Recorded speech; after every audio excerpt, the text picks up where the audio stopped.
We've now got Docker containers to solve issues with running npm run start in development, run test in development, and run build in a production environment as well. So we've now essentially set up everything that we need on the Docker side of this equation.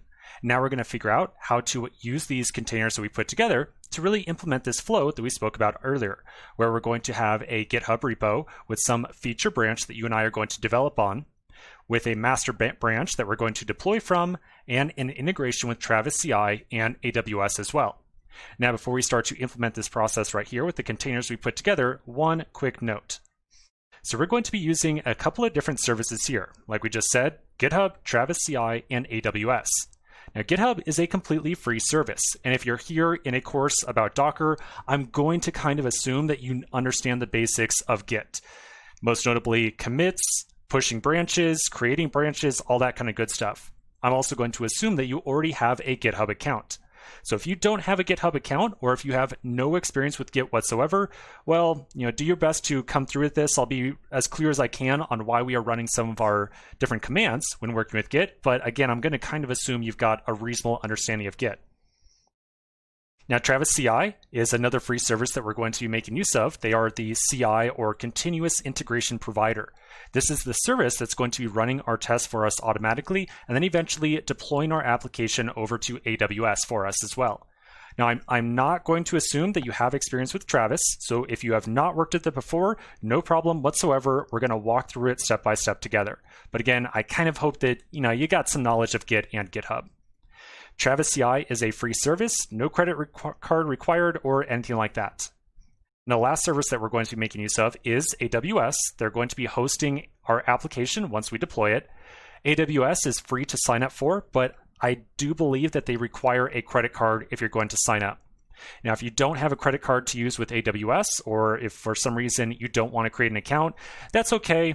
For the most part, we're going to be just doing a handful of videos that are going to be focused around AWS. So no big issue if you're not familiar with AWS, or if you don't have an account with them and don't want to make one. I will be running through all the commands and setup that you're going to need to know. So even if you don't want to work with AWS, I still recommend you watch this next series of videos and just kind of get a sense of what's going on.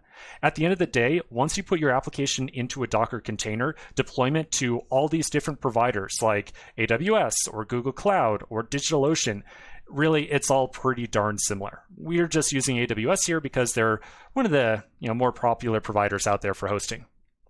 So with all that in mind, let's take a quick break. In the next section, we're going to start implementing our big development flow here, starting off first with a little bit of GitHub work. So quick break, and I'll see you in just a minute.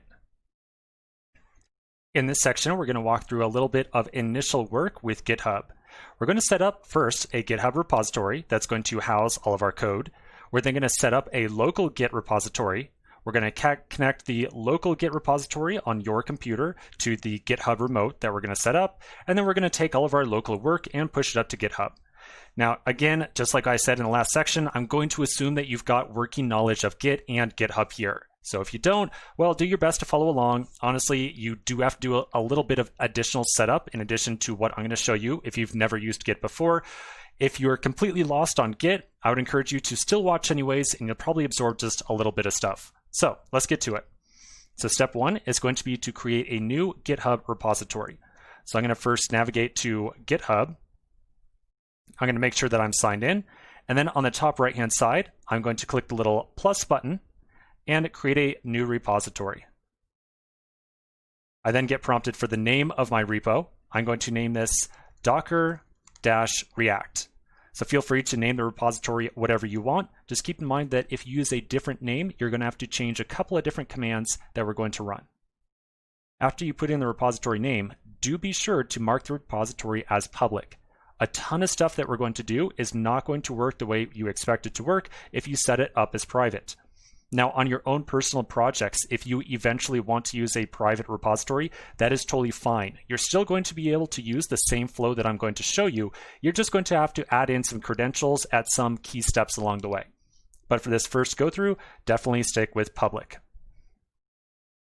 After verifying both those settings, I'll click on Create Repository. And then I get prompted right here with a link to the GitHub repository that was just created. So I'm going to copy this link, And then I'm going to go back over to my command line and we're going to set up a Git repository. If you're following along with Git on your own and you kind of want to go through these steps yourselves, we're essentially going to do what it says right here, more or less. All right, so I'm going to flip back over to my terminal and I'm going to make sure that I'm inside of my front end directory. And then inside of here, I'm going to create a new Git repository by running git init like so. I'll then add all the work that we've done so far by writing git add dot, and then I'll commit all that work with git commit -m, and then a set of double quotes, and inside of there I'll say initial commit, and I'll close the quotes off. Okay, so that's going to commit all of our work. Now we're going to set up the remote, and this is what's going to tie this local Git repository that we just created to the GitHub repository that we made a second ago. So I'll write out git remote add origin. So we're essentially adding a remote that is called origin, and then we're going to provide the link to that remote. And the link to that remote is the one that we just copied right here. So I'm going to paste that link in, hit enter, and we're good to go. Now the last thing to do is push all of our work up to that remote. So I'll say git push origin master. Okay, so that's going to push all of our work up. I should then be able to flip back over to GitHub on my new Docker React repo. I'll hit refresh, and then I'll see all of my work up here. And so most notably, I really want to make sure that I've got my Docker file inside of here. All right, so that's pretty much it for GitHub setup. Now we are going to come back to GitHub at a couple of different times to kind of walk through this whole big flow that we're going to go through with pull requests and feature branches and whatnot. But for right now, we're going to start to pivot and focus on a little bit of setting up Travis CI. So quick break, and I'll see you in just a minute. In the last section, we set up a Git repository on GitHub and our local machine, and then we wired the two together. We're now going to start working on our Travis CI integration with GitHub. Now, we haven't spoken about Travis CI too much, so let me give you a very brief overview. The entire idea of Travis CI is to watch for any time that you and I push some changes or some amount of code to the GitHub project that we just created. Anytime that we push up some new code, GitHub is essentially going to tap on the shoulder of Travis. And it's going to say, hey, this person just updated their GitHub repository. There's some new code here or some new version of their application. Travis CI will then automatically pull down all of the code inside of our GitHub repository. And at that point, it essentially gives us the ability to do some work. Now, really, the sky is the limit with Travis. We can do anything with your code that you can possibly imagine.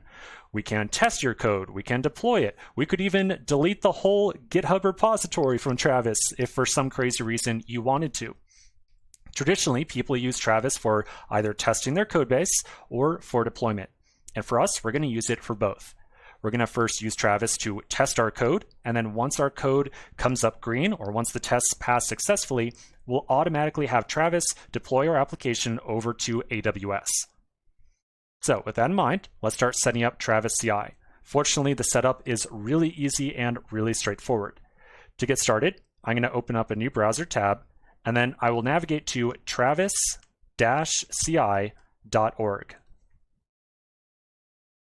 Now, once here, you'll notice I'm already signed in. I'll go ahead and sign out. You'll probably see a page like this right here. You can click on either sign in with GitHub or sign up right in the middle. So click on either, and then you'll be prompted to authorize Travis CI. Now, this is a page provided by github.com. Of course, GitHub is using, Travis CI is making use of OAuth here, so you are essentially granting access to all of your GitHub repositories over to Travis CI. So I'll scroll down to the bottom and authorize it. Now, once we go through that, we'll get redirected back over to the Travis CI dashboard. As a quick note, if the dashboard looks different from you, that is totally fine. Very quickly, you might be seeing something that looks a little bit like this. Where's my dashboard? There we go. So if you see something that looks like this, that is totally fine. Travis CI is going through a little bit of a redesign right now. And so by the time you watch this video, you might already be seeing the new design. And if you are, that's totally fine. Now I'm going to undo that little beta feature. There we go. Okay, so the first thing we have to do here is tell Travis CI that we want it to watch the GitHub repo that you and I just put together. So up on the right-hand side, I'm going to click on the profile link, If you see a green screen or a green box right here that talks about enabling Travis CI as a GitHub app, then you need to go ahead and click that green button. But again, that's kind of a new beta feature that I don't yet have access to, but it's another thing that Travis CI is going to roll out at some point. So if you see a little box right here that says, oh yeah, something GitHub app, just go ahead and click on that button. Once you go through that, you'll then be presented with a big list of all the different repositories that exist inside your account. So we're going to filter this list and find the Docker-React repository that we just created. Once you find on the list, we'll then click the little, switch right there. By clicking that switch, we're essentially telling Travis CI that anytime we push new code up to that GitHub repository, we want Travis CI to pull that code down and do some amount of work on it. So that's pretty much step one. Step one is now complete. We can now click the logo on the top left-hand side and go back to our dashboard, where you will now see a repository listed on the left-hand side. You can click on it and you'll see something like this, something that says no builds for this repository, because we have not yet really done anything at all. Let's take a quick pause right here. We're going to come back to the next section and we'll start talking about how we can customize Travis CI and tell it to do some amount of work for us. So quick break, and I'll see you in just a minute. In the last section, we set up some integration between Travis CI and GitHub. Now, anytime that we push our code up to GitHub, Travis CI is going to get a little tap on the shoulder and be told, hey, this person just pushed some new code. Download the code and do some amount of work on it. Now the real question is, what is Travis going to do with our code base? Well, Travis is not going to just automatically or magically figure out what to do. We have to be very explicit, very clear with Travis CI and say, here is exactly what we want you to do. We want you to test our code, and then if all the tests pass, we want you to deploy our project over to AWS. For right now, we're just going to focus on getting everything set up for running our tests. We're not going to worry about the AWS deployment just yet. So even with running our tests, we have to give Travis a little bit of direction. We have to tell it how to essentially start up Docker, how to run our test suite, and how to interpret the results. In order to do so, we're going to create a file called the travis.yaml file, and we're going to put that into our root project directory. The travis.yaml file is going to have this series of directions to tell Travis exactly what we want it to do. Now I put together a little diagram to kind of outline the different steps that we're going to put into that file. So here's what we need to do inside of the travis.yaml file. First off, we're going to tell Travis that we need to have a copy of Docker running. Our entire project relies upon Docker. We need the Docker CLI to build an image and to create a container of that image. And so definitely, as soon as Travis pulls down our entire repository, we need to have a copy of Docker waiting to go, or ready to go, ready for us to run a couple commands to build our image and then run our test suite. So after we tell Travis that we need a copy of Docker, we'll then write a little bit of configuration to tell Travis to build our image using the dockerfile.dev file. Now, that might be a little bit surprising, the fact that I'm saying we're going to use dockerfile.dev. Well, quick reminder here, the entire purpose of Travis is to first run our test suite. We put together the Docker file, like that production Docker file, just a moment ago. This one right here is specifically used when we want to create a container that is going to be used in production, running on some server, ready for users to come and visit. The image that is created by this Docker file has no dependencies or any code inside of it meant for running our test suite. If we want to run our test suite, we have to use the dockerfile.dev file instead. So that's exactly what we're going to do. We're going to make sure that we build an image using the dockerfile.dev file. After we build the image, we'll then tell Travis how to run our test suite. Essentially, we're going to say, hey, to run our test suite, execute docker run, our image, npm run test. That's pretty much it. Then at some point in time in the future, we're going to come back and make sure that we also tell Travis how to deploy our project over to AWS. But again, we're not going to do that just yet. Just to make sure that's clear, I'll put that in yellow. So for right now, we're just focused on getting our test to run on Travis. So let's get to it. I'm going to flip back over to my code editor, and in my root project directory, I'm going to make a new file called .travis.yml, like so. Now, really important here, please, please, please make sure you get that leading dot. It's .travis.yaml. If you don't have that leading dot right there, we're going to run into some issues later on. Okay, so now inside of here, we're going to start writing out some configuration for these 3 steps. Now, the configuration that we're going to put in here, we're going to go over rather quickly, just because this is not quite so much a course about Travis. It's supposed to be about Docker, so I'll give you some brief explanation about each of the steps. The first thing we're going to do is say sudo required. Anytime that we're making use of Docker, we have to have super user permissions. And so sudo required says, hey, Travis, we need super user level permissions in order to execute this build. The next thing we're going to do is make sure that Travis CI understands that we need the Docker CLI pre-installed. So we'll say services and then list out Docker like so. By adding this in, Travis CI is going to automatically install a copy of Docker into our little running container. Well, I don't really want to get into what Travis does behind the scenes, but essentially this is going to say, hey, Travis CI, we need a copy of Docker ready to go. After that, we'll define another section called before install.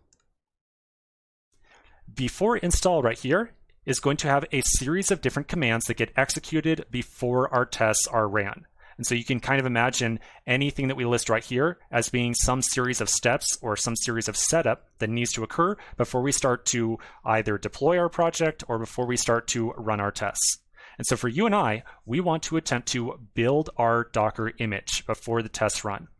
So I'm going to put in a little dash, and then we'll write out the command that should be executed to build our Docker image. So we'll say docker build. We're going to make sure that we force this thing to use the dockerfile.dev file. So I'll say -f dockerfile.dev, and then we'll set the build context by putting a dot in, which remember essentially means use the current directory when figuring out what to do. Now, one last quick thing here. Remember, anytime that we run docker build, we get back the ID of the image that is created. Throughout this course, we've been copy pasting that ID around. But you can kind of imagine that when we start doing this stuff with Travis CI, we don't really get the ability to easily copy paste those IDs around. We're not involved in this process one bit. These are all automated commands that are going to be executed on our behalf. So in order to avoid having to kind of juggle that ID around and copy paste it to the next command, we'll instead just put a tag or a label of sorts on the image that is created. So we can refer to the image that is created by a name rather than a randomly generated ID. So to tag this thing, I'll say -t, then my Docker username, which is Stephen Greider. Again, that's my Docker username. And I'll say dash, and I'll put in the name of the repository that we are building from here, docker-react. So docker-react. So now in the future, we could refer to the image that is created by saying Stephen Greider /docker/react, or whatever your username is. Now, one thing to be aware of here, we do not have to tag this thing with this really long, very formal tag. We could just as easily say my image, or test me, or something like that, because the tag that is being applied here is only going to be used inside of this essentially Travis process, not going to be used anywhere else. So you can use any tag you want there, but it is good convention to use the real convention here, which is the Docker username and then the repository name after it. Okay, so this is looking pretty good. Let's take a quick pause right here. When we come back to the next section, we're going to start to tell Travis how to run our test suite, and then we'll try doing a test deploy this and make sure that everything works as expected. So I'm going to save this file, and we'll do a quick break, and I'll see you in just a minute. In the last section, we started putting together our travis.yaml file. Remember, this is the file that's going to tell Travis what we want it to do with our code. So we've now told it that we have a copy of Docker running, and we've also told it to build an image using the dockerfile.dev file. We now need to add in one last little line of configuration that's going to tell Travis how to run our test suite. So back inside of my .travis.yaml file, I'm going to add in a new section called script. The script section is supposed to contain all the different commands that need to be executed to actually run our test suite. So these are going to be a series of commands, just like before install was, that are going to be ran when our tests need to actually be executed. Travis CI is going to be watching the output of each of these commands. And from each command, if it ever gets a return status code other than 0, Travis is going to assume that our build failed or that our test suite failed to run properly. And it's going to assume that our code is essentially broken. So in order to actually run our tests, we're going to use the same Docker command that we used just a little bit ago to start up our container out of that image right there and run the tests inside of it. So quick reminder on how we do that. We're essentially going to say something like docker run the image, and then we're going to override the default start command by saying npm run test, like so. Now, one little gotcha here, just a tiny little gotcha. Anytime that we run our test suite on Travis CI, Travis is going to assume that our test suite runs and then exits automatically. And he essentially says, okay, I either successfully ran all tests or something wrong just occurred. However, the default behavior of npm run test, well, let's run this right now and you'll see what the default behavior is. So the default behavior is to run our test suite one time and then present us with this menu right here that says, okay, well, I'm just going to sit here and wait for you to tell me whether you want to do some more tests or filter or do whatever else. So the default npm run test command just kind of hangs there and never exits ever. And so if we ran this on Travis CI, Travis would say, well, it's been like 30 days and I'm still waiting here for the results of npm run test. And they're never going to come because npm run test just sits and hangs and waits for input from you and I. So to work around this and make sure that the test suite automatically exits the instant that the first run is completed, we're going to add on a little additional command up here. We're going to say -- coverage, like so. So notice how there's two sets of dashes. So I'm going to run that. And then we're going to see that the test suite runs and then exits back to the command line. You'll notice that when it runs, we get a little bit of output right here. This is essentially telling us how much code inside of our project is being covered by our tests. In reality, it's essentially saying how many lines of code or functions or whatever it might be actually got executed when the tests were executed. Now, it's totally fine that we return this stuff to Travis CI. Again, the only thing that Travis cares about is the status code that comes back from running this command. So we're just going to add on that -- coverage just to make sure that the npm run test command automatically exits when the test suite is done. Okay, so with that in mind, back at script right here, to run our test suite, we're going to say docker run. Then we'll provide the name of the image that we just built, Stephen Grider / docker-react. And then we'll override the default command by saying npm run test -- coverage. Again, don't forget the two sets of dashes there with the space in between. All right, and that is pretty much it. That's all we have to do right now. So now anytime that Travis sees that we have pushed a new commit up to GitHub, it's going to clone all of our code and then use these series of directions to build our Docker image, run some tests, and then report on whether our tests succeeded or failed. So let's save this file. We're going to take a break right now, and then we'll test out the setup in the next section. In the last section, we finished putting together our travis.yaml file. We're now ready to commit all the changes we've made and push them up to GitHub. As soon as we push up these changes, Travis should kick into gear and attempt to pull down our code, build the image, test it, and then report back to us. So all we have to do is commit the changes that we made locally, push them up to GitHub, and Travis should essentially take it from there. So I'm going to flip on over to my terminal, and I'm going to first commit all the changes I just made by running git add dot, and then git commit -m added Travis file inside of the double quotes like so. So that's going to create a new git commit. We can now push that up to GitHub with git push origin master, like so. So we'll run that. And as far as we are concerned, that is pretty much it. Now Travis is going to take it from here. So we can flip on over to our browser and open up Travis CI and find the project that you added on the left-hand side. Again, at some point in the future, Travis CI is going to redesign their UI. So you might see something that looks a little bit different than I. Essentially, you just want to find a repository. So now if you do not immediately see the build pop up, that is totally fine. You can try doing a quick refresh, and hopefully something like this will appear if everything correctly got wired up. So inside of here, you can see the output from our build. If you scroll down a little bit, you'll see job log, and you'll get a printout right here of all the different logs that are coming from the build that we're trying to put together.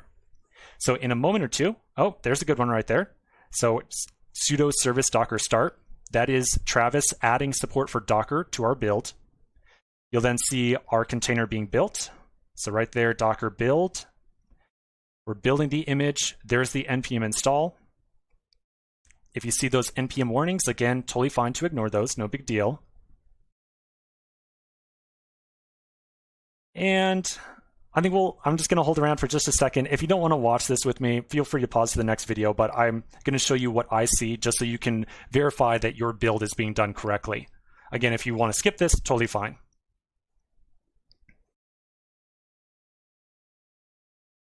Okay, I was hoping it would go a little bit faster than this. I'll tell you what, let's take a quick pause. We'll come back to the next section. And oh, wait, I don't know what to do. Okay, post install. Yeah, this is good. Okay, we'll just sit because that's pretty much it. That was the one big pause we got. So it's now done with the entire npm install.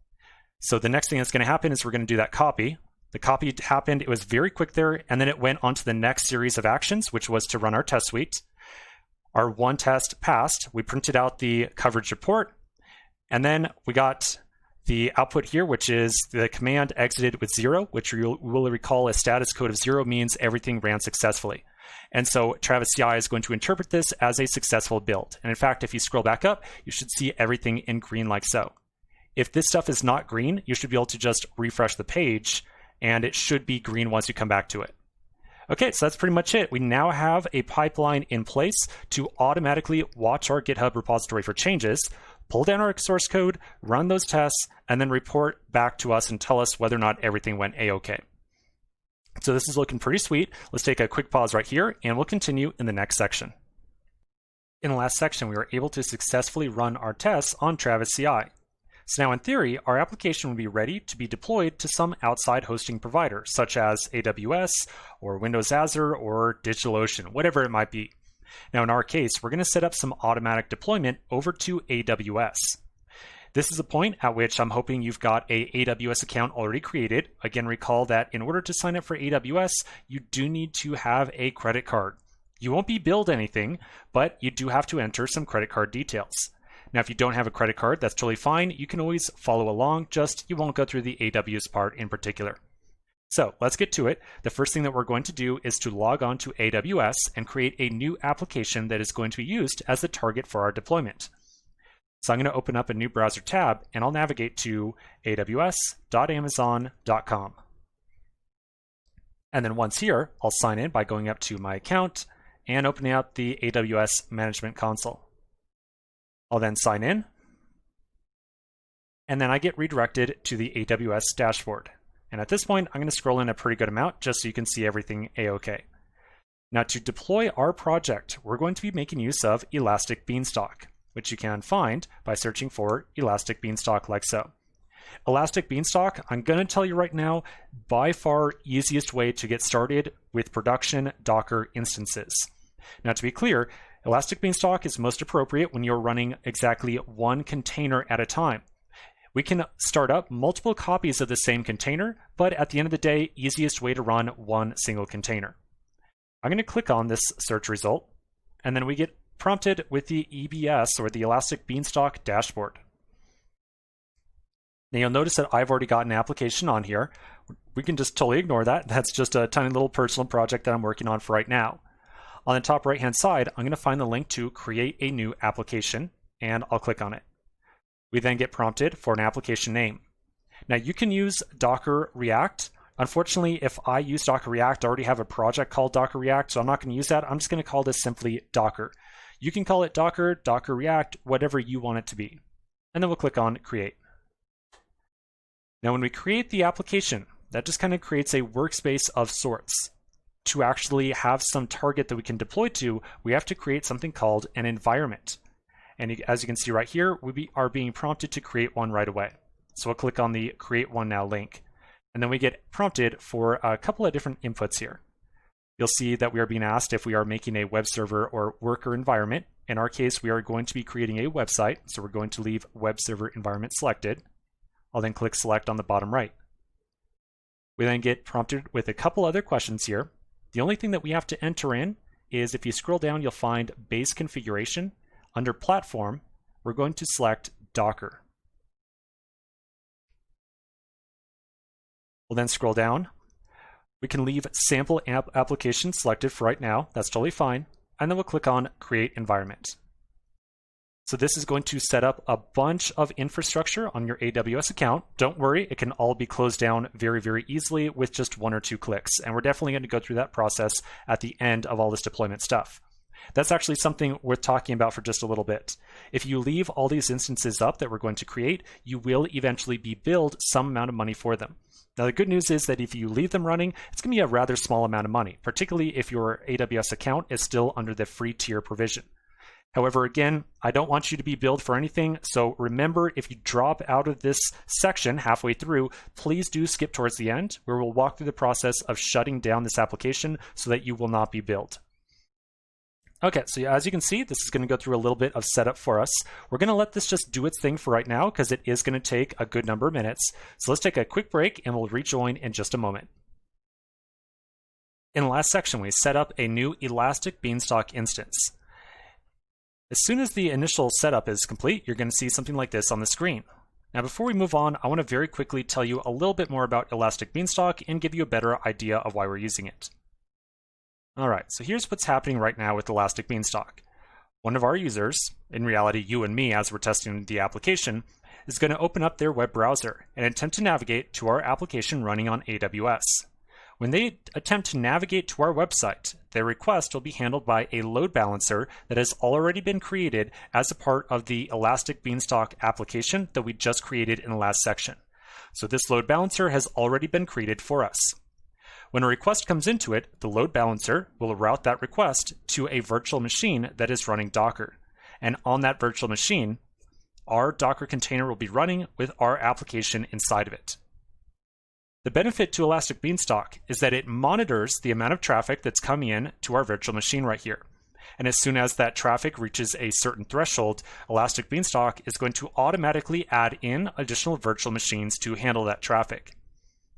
So as soon as a request comes in, it's going to go to the load balancer. The load balancer is going to find the node here with the least amount of traffic, and it will route that request to that particular virtual machine. Our application running inside of the Docker container will then respond to that request, and the user will eventually get the file that they were looking for. So that's pretty much it. The benefit to Elastic Beanstalk is that it's going to automatically scale everything up for us. All right, so now that we've got a better idea of how Elastic Beanstalk is doing things for us, I want to flip back over to the EBS dashboard. Here it is right here. So as you can see on the very top line, we have a URL. This is the address of our application as it stands right now. You can open up this link in a new tab, and you'll see a welcome message like this right here. So this is the default application that is launched anytime that you make a new Elastic Beanstalk instance running Docker. So of course, we're going to eventually want to replace all this stuff with our application. All right, so let's take another quick break. In the next section, we're going to make use of this new EBS instance and wire it up to our Travis CI deployment process. So quick break, and I'll see you in just a minute. Now that our Elastic Beanstalk instance has been created, we're going to start to configure Travis CI to automatically deploy our application over to AWS once our tests have successfully passed. So to do so, we're going to add some more configuration to the travis.yaml file that we had created inside of our root project directory. I'm going to open up my code editor, and then inside of here, I'm going to find the travis.yaml file. You'll recall that we currently have the before install and script sections inside of here. And both those are concerned solely with putting together our initial image and then running some tests using that image. I'm going to add in another section towards the bottom of this file called, as you might guess, deploy. So inside this section, we're going to add in a bunch of configuration to tell Travis CI exactly how to take our application and deploy it off to AWS. Now, some of these settings that we're going to put in here are going to be a little bit laborious, so I really got to ask you to watch really closely and make sure that you follow along as closely as possible. Now, the first option we're going to add in here is going to be really easy and straightforward. We're going to say provider is Elastic Beanstalk, all one word like so. Travis CI comes pre-configured to deploy our application to a handful of different providers or hosting providers, such as AWS or DigitalOcean or whichever other you can possibly imagine. And so by just saying provider Elastic Beanstalk, we're essentially telling Travis CI that, hey, we want you to use this set of instructions to attempt to automatically deploy our application. So by just specifying that right there, Travis CI is going to really do a lot of stuff for us automatically. Now we're going to still provide a lot of other options in here as well to just provide some further customization. The next one we're going to provide is region. Now region is going to be a little bit of a tough one because the region that you're going to specify depends upon exactly where you originally created your Elastic Beanstalk instance. Let me tell you what I mean by that. If you flip back over to your Elastic Beanstalk dashboard, which should look like this, I want you to look very closely at that URL again. I'm going to copy the URL and I'm going to put it over into my code editor just so you can read mine very easily. So when you created your Elastic Beanstalk instance, you created it in a particular region. And when I say region, I'm talking about like area of the earth or kind of continent essentially. So me personally, I created the region in the Elastic Beanstalk instance in the region US West 2. So right here, you need to specify whatever region your Elastic Beanstalk instance was just created in. You might have something like US East 1, US West 1. You might have a totally different country inside of here. It's going to be up to you to find whichever code it is. And you're going to take that code and put it in as the region wrapped inside of quotes. So I'll say US-West-2. And again, what you put in here is going to be whatever you see right there before the elasticbeanstalk.com. All right, so once we got that in there, we're then going to add in a couple other options.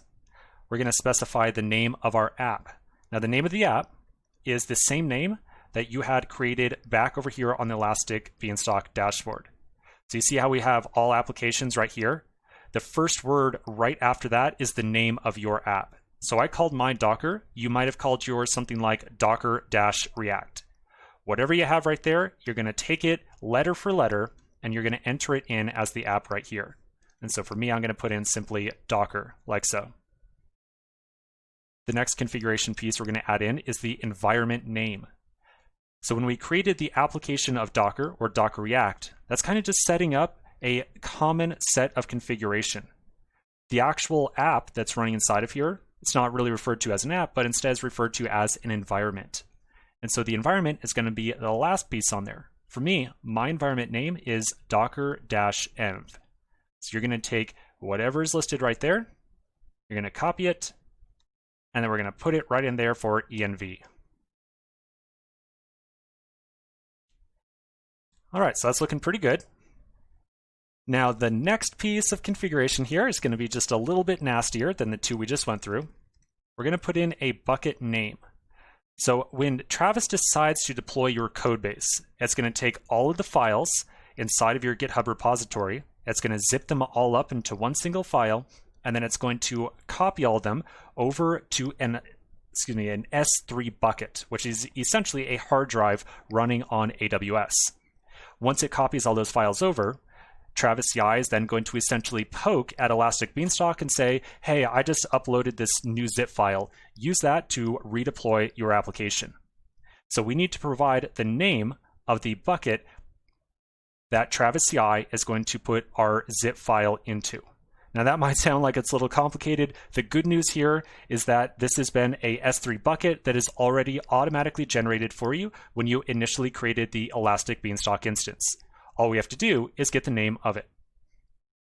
So to get the name, we're going to go up to services up here, and then we're going to do a search for S3. And then you should see S3 scalable storage in the cloud.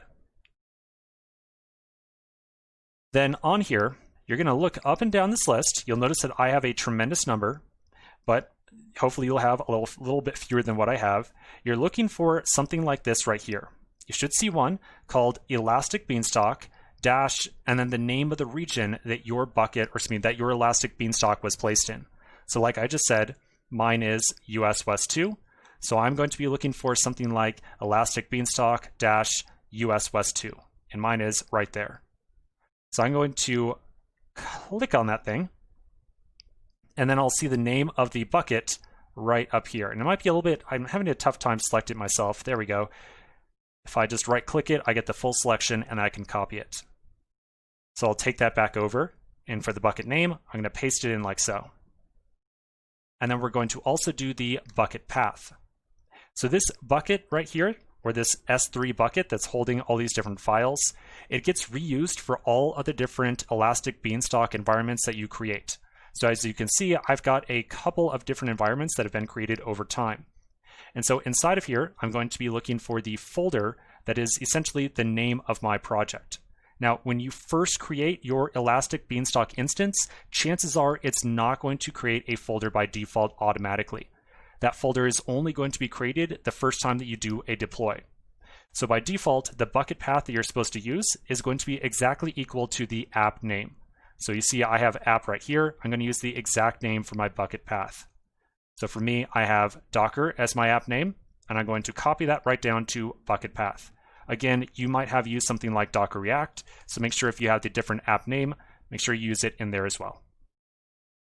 All right, so now last thing we're going to do in here for right now, remember back to the entire deployment flow that we spoke about a while ago.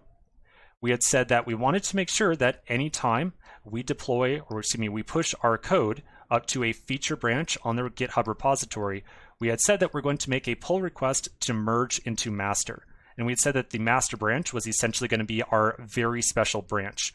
Anytime we merge code into master, that means it is time to deploy our application. If we just merge code or push code up to the feature branch, we don't want to deploy the app. We don't want to deploy the app using just the feature branch. The feature branch is for active development, and it might have new features that are not ready to be deployed.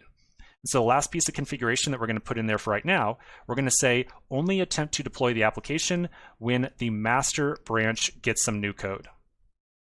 So as the very last thing that I'll do for right now, I'll say on branch master, like so.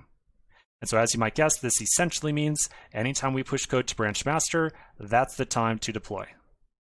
All right, so I think that's good for right now. Now there's going to be two other tiny pieces of configuration that we have to add in, but those are going to take just a little bit of time.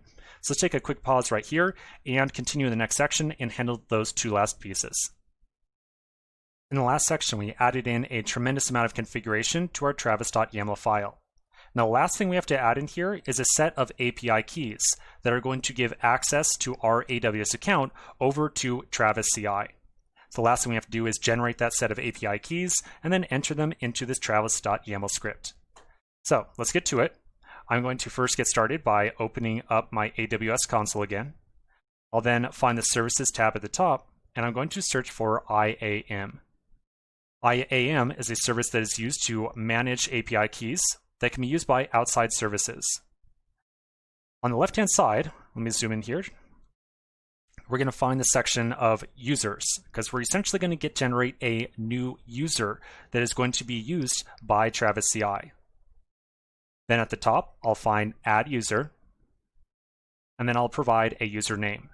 So I'll give this a descriptive name. How about something like Docker React Travis CI?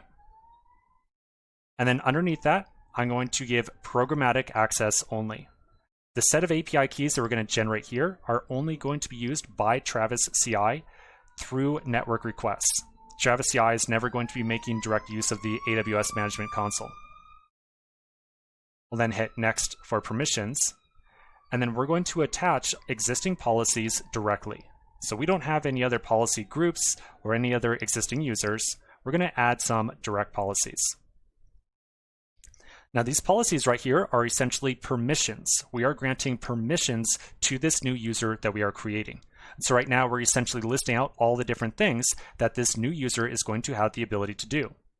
In particular, we want to make sure that this new user has the ability to deploy our application to Elastic Beanstalk. So I'm going to search for Beanstalk, and then I'll see a bunch of different policies that have been pre-generated by AWS appear here. You can look at the description of each. By far the easiest one to use is provides full access right here. So I'm going to make sure that I find provides full access, and I'll go all the way over to the left-hand side and click on that checkbox. And then I'll click on Next, Review, and then I'll create user. So that generates a set of API keys that can be used by Travis CI to deploy our application. Now, this is really important. The secret access key that has been generated is only going to be shown to you exactly one time.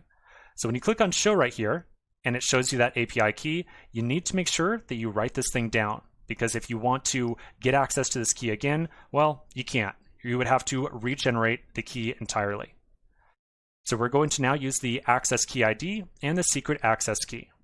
Now, one quick thing, we do not want to take those keys directly, our keys, and put them directly into our travis.yaml file. Remember, right now, our GitHub repository is entirely public. So if we put those those AWS keys into our repo and then push that up to GitHub, everyone in the world is going to have access to our AWS account. And so above all, we're going to make sure that we do not put those keys directly in here. Instead, we're going to make use of a feature of environment secrets provided by Travis CI. So I'm going to go back over to my Travis dashboard. Remember, you can get here at travis-ci.org. And I'm going to pull up my project. So again, I called mine Docker React. Then on the right-hand side, I'll find the More Options, and I'll go to Settings. We can then scroll down a little bit and find Environment Variables right here.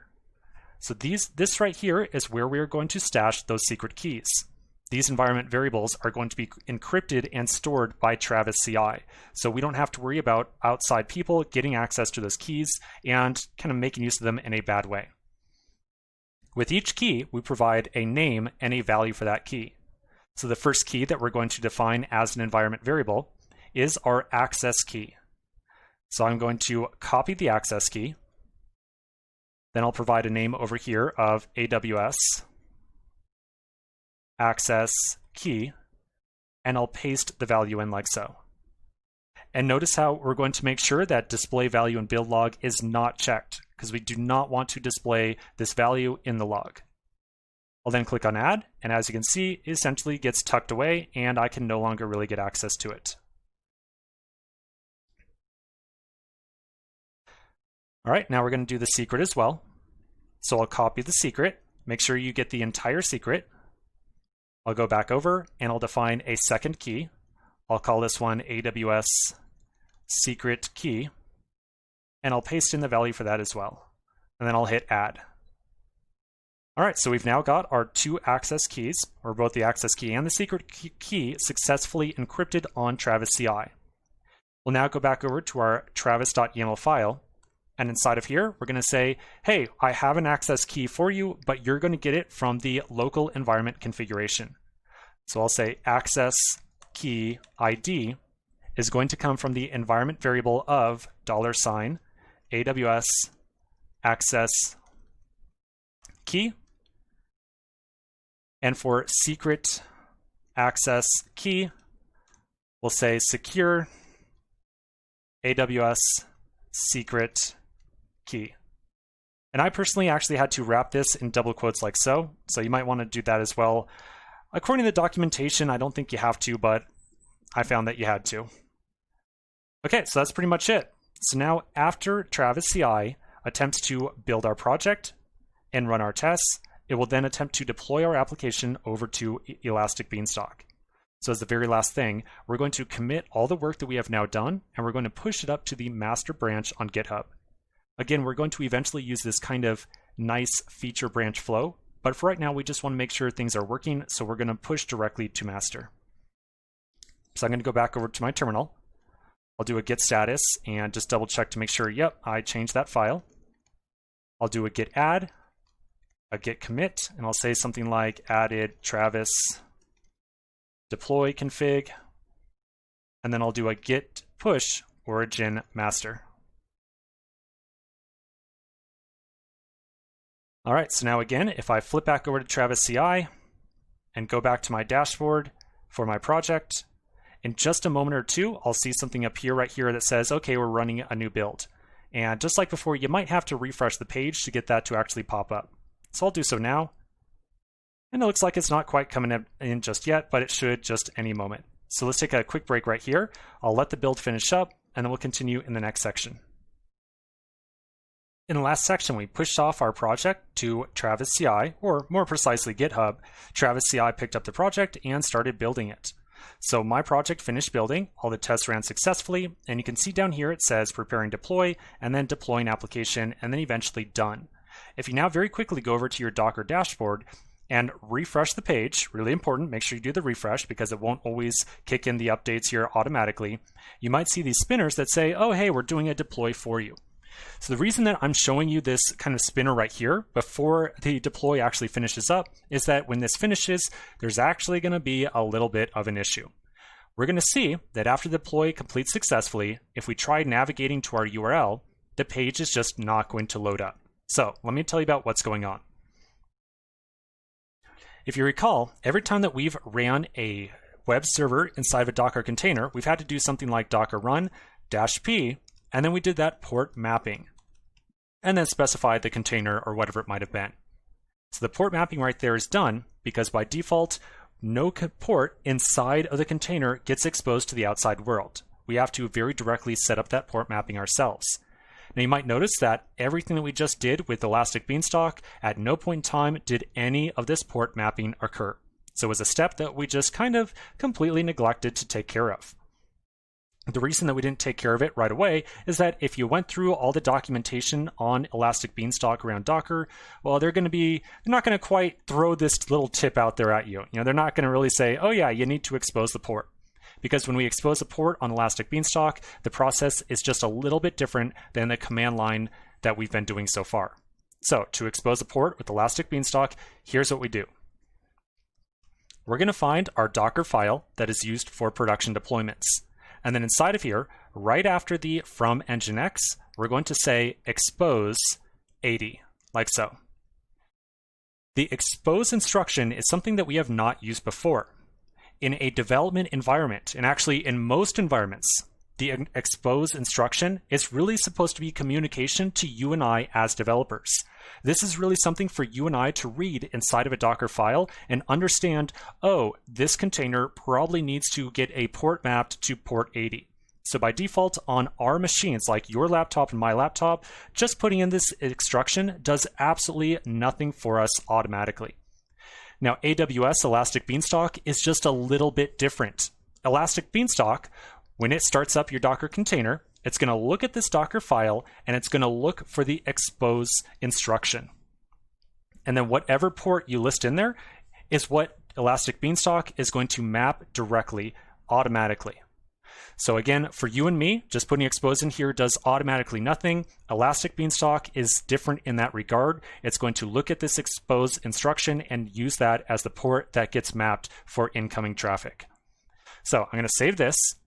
And again, I wanted you to see this ahead of time because I didn't want you to and as a matter of fact, you'll see right here, it says degraded. Chances are it'll say something like, sorry, but I wasn't able to actually start up or anything like that. Probably somewhere in there. Well, somewhere in there it'll be there, but you get the idea. It definitely is not working quite the way we expect right now. So we're going to make that change. I got the expose 80 there. I'm going to save the file. We're going to do another git commit, another push up to master, and let everything deploy again. So back in my terminal, I'll do a git add, I'll do a git commit, I'll say added expose 80, and I'll do a git push origin master, and we're going to let this thing redeploy itself all over again. So another quick break, and I'll see you in just a minute. In the last section, we made a quick change to our Docker file and then redeployed the application. After flowing through Travis CI, we then got our new Docker deployment on Amazon Elastic Beanstalk. You can see that I've now got a health of OK right here. And if I click on the URL at the top, I'll see the React application appear. Awesome. So that's pretty much it. That is our deployed application using Docker. Now, the very last thing I want to show you is the full flow of how you would work on this project if you had a team of other engineers. If you had other engineers working on this project, you would probably push your changes up to a feature branch. It doesn't have to be called feature. It could be any other name of a branch besides master. You would then push that up to GitHub, create a pull request to merge it into master, and then once you merge that pull request, we would then take that code and deploy it off to AWS.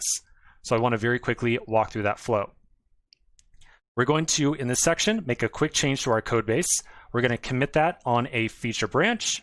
We'll push it up to GitHub, we'll make the pull request, and then we'll merge that thing into master. So let's get to it. The first thing I'm going to do is to check out a new branch on Git from my command line. To do so, I'll run git checkout -b. -b is what's going to create the new branch. And then we'll call this new branch feature. So I'm now on a new branch. Now we can go and make our little change to our code base. So I'm going to flip back over to my code editor. Inside of my src directory, I'll find the index.js file, app.js, there it is. And then inside of here, again, inside of this paragraph tag, I'll change that to just be anything else. How about something like, I was changed on the feature branch. And then I'll save that file. We'll now go back over to our terminal. I will add that change. I'll commit the change. I'll say something like change app text. And then we're going to push this up to GitHub, specifically to the feature branch. So I'll say git push origin feature, like so. So this creates a new branch up on GitHub called feature. And now to merge it into master and get those changes deployed, we need to go create a pull request and then merge the pull request. To do so, I'll open up my browser again, and I'm going to go to my GitHub repository. I had called that Docker React. You may have called it something different. Basically, just go find the repository. I'll then refresh this page. And once I do so, you'll hopefully see a little pop-up or a little notification right here that says this branch was pulled just about a minute ago. So on the right-hand side of that notification, we can click on Compare and Pull Request. And then we get our Open Pull Request form right here. You can see up here at the top, it's saying that we're going to take everything inside the feature branch and attempt to merge it into the master branch. And so if I was working with other engineers, I would describe some of the changes that I made inside of here. So I would say something like, in this change set, I updated the text of app.js. We could then mention other engineers to come and review our code or whatever you might want to do for your particular team. We'll then click on Create Pull Request. And then other engineers can come to this thing, leave comments, review the code, and whatnot. Perhaps most interesting, you'll notice that on here we've got some pending checks. These pending checks are Travis CI booting up. Travis CI sees that we have issued a change or issued this pull request, and it's going to pull down all of our changes, run tests on them, and then report back here and say, hey, here's what happened. Let's take a quick pause right here and let these tests run. And then when we come back, we'll attempt to merge this pull request and make sure that the deployment starts up. So quick break, and I'll see you in just a minute. In the last section, we created a new pull request to merge code from our feature branch into the master branch. As soon as we created that pull request, Travis CI kicked into gear and ran some tests over our code base. You'll notice that there were actually two sets of checks that were issued. The first check was the fact that we just pushed some code up to GitHub. The second check kind of faked merging our code into the master branch and then running the tests. So one test or one set of tests right here was to say, hey, the code that was pushed by itself is valid, and the code that was pushed merged to master is valid as well. So now that both of our checks have succeeded, we can now merge the pull request. As soon as we merge this pull request, Travis CI is going to kick in to gear again. It's going to run our tests a third time, and then after it, because it is a change that was issued to the master branch, it's going to automatically attempt to deploy our application again over to Elastic Beanstalk. So in theory, someone might say, like, your code looks good. So maybe that's some other engineer. I would see that. I'd say, okay, cool, time to merge. So I'd merge the pull request, confirm the merge. That merges the code. We now have all of our changes safely merged into the master branch. So now we can go back over to Travis CI. After a second or two, we'll see a new build appear over here. I'll try refreshing just to get it to pop up a second sooner. Come on, come on. Any second now. Well, I'm not going to make you wait too long, but eventually the build is going to kick off because we made a change to the master branch. And then because it's a change to master, Travis is going to deploy back over to Elastic Beanstalk afterwards.